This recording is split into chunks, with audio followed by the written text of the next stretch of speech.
Welcome, ladies and gentlemen, to another review for NXT Takeover Toronto from Saturday, November 19th, 2016.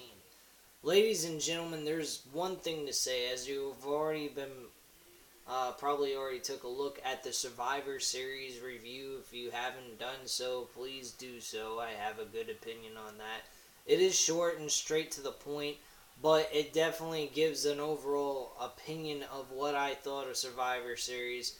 I won't get into it with you because then there won't be no point in going to see that video, but please do. It's actually a rather good opinion and a very strong one, may I add at that. Now, getting into NXT Takeover of Toronto, this event, as Bobby Roode would put it, it was glorious. It was an absolute glorious event. There was only one match I could care less about, and that was the finals to the Dusty Rhodes Tag Team Challenge or Tournament. I didn't really care for it too much. I did not watch it. But everything else about this event spoke volumes in comparison to what WWE could put on as a wrestling program. NXT outdoes Survivor Series a ton more. Yes, Survivor Series was entertaining, I won't deny it, but NXT TakeOver tops it way more than Survivor Series could ever do. Getting into things, Bobby Roode, Todd Dillinger, storyline-wise, it's about these two guys. They became tag team partners in the beginning portions of the Dusty Rhodes tournament for the tag team division. And Bobby Roode, being Bobby Roode, turns on his tag team partner, walks out on him, he gets his ass kicked.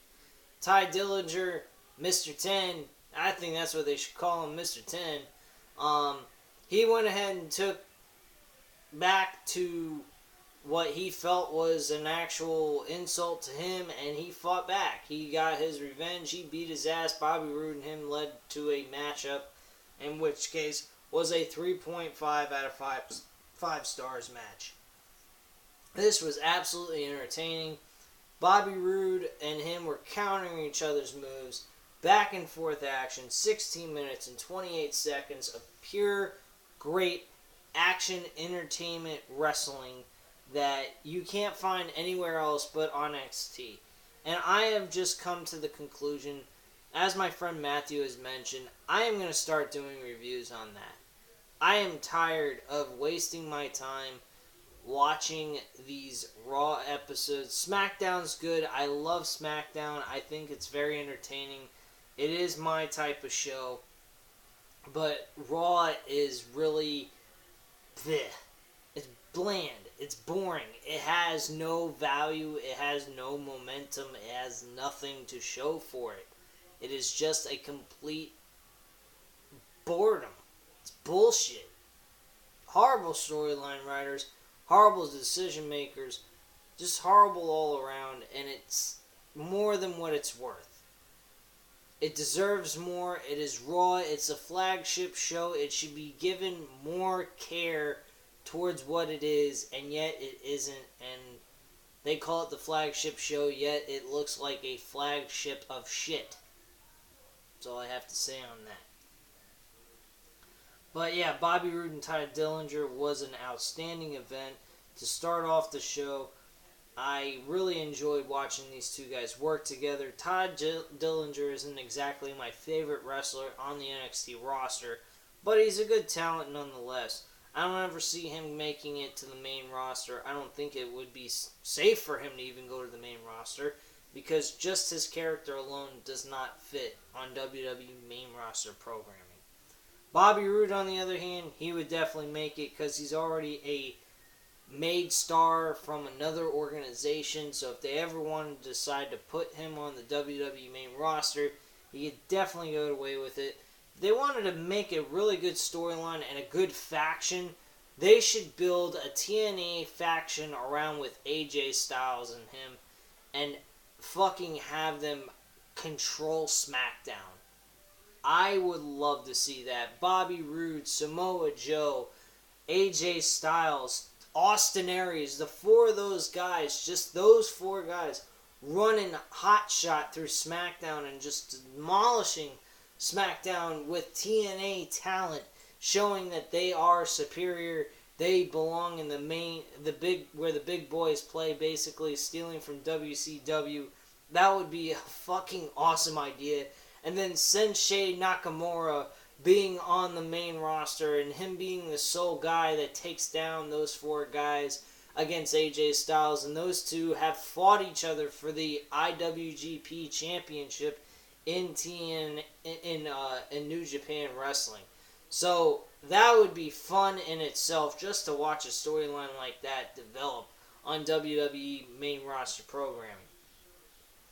But moving along here, I'm skipping the last match that was set up, or the Dusty Rhodes Finals tag team match. Didn't really pay attention to that, so I didn't care too much about it. So I'm not going to mention anything on it. Sorry about that. I'm a little bit tired. But DIY, Johnny Gargano and Tommaso Ciampa go up against Revival for the NXT Tag Team Championships in a 2 out of 3 falls match. Now let me just get into this. The Revival, Dash Wilder and Scott Dawson are two of the best, and I mean the best. I think they are perfect to go on WWE's main roster right now and just beat the shit out of the New Day and take the championship belts from them. I think they should be the ones to beat the New Day at this point, because they went ahead and made a name for themselves in NXT and looked fucking awesome. And I mean awesome on television. They pointed out they'd challenge anybody in WWE, from the WWE Champions, the New Day, to anyone in NXT or anyone on Raw or SmackDown. They say they are the best. For them to do that, that would be perfect for them to just say, fuck NXT right now. We're done with it. Let's jump to WWE's main roster and make the big times. This match went 22 minutes and 18 seconds. It was the show stealer of the night.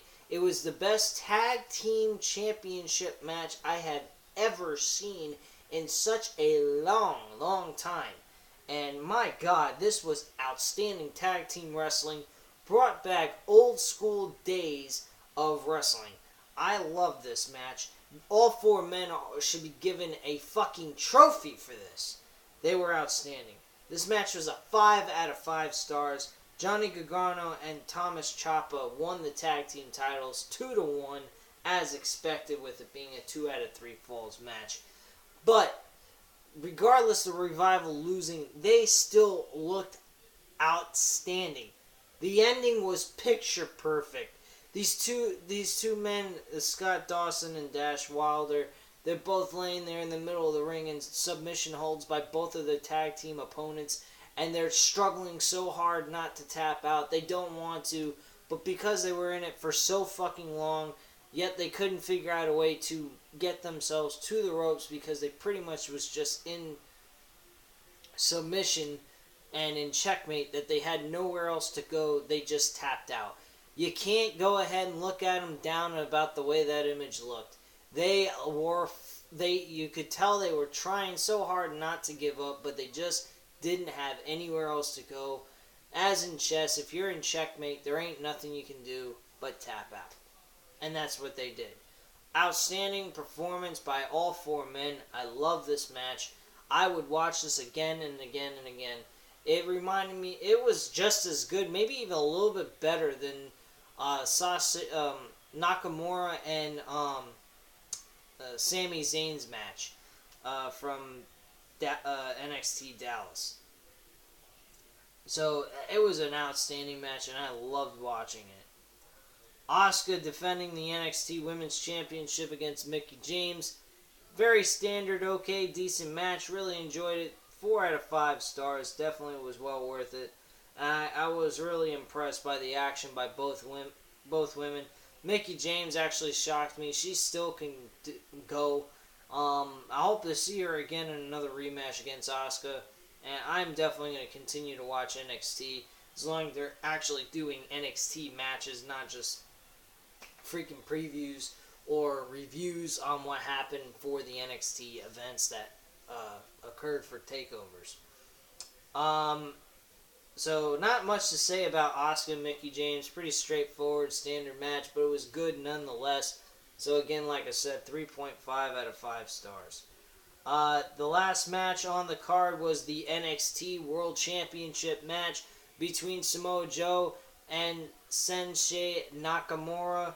And let me put it to you this way. This was the most surprising ending I have seen in my life off of NXT in a while. I couldn't believe that Samoa Joe beat Nakamura. I really thought Nakamura was going to walk away with the title and retain the championship, and they did nothing suspected. They did something surprising. They went ahead. I don't know if they took a risk, you could say, but they did something that shocked people. They surprised people. Nakamura was doing fantastic in this match, and Samoa Joe just managed to outdo Nakamura and knock him out and win the NXT Championship belt. Personally, this match to me was definitely a really great match. I give this a 4 out of 5 stars. Very enjoyable. And my God, if you haven't seen this event, fucking watch it. It is well worth your time. I'm not saying Survivor Series absolutely 100% suck. Half of it was pretty sucky, but I'll explain in that video for the review for the Survivor Series. But please, if you want 100% great wrestling from start to finish, from the beginning of the shows to the end, pay attention to this event. It is a template, the way WWE pay-per-view should be on a 24-hour-a-day basis when they're doing a pay-per-view. At least a pay-per-view. I don't know about the rest of the stuff, like the regular shows, but the pay-per-views should be like this.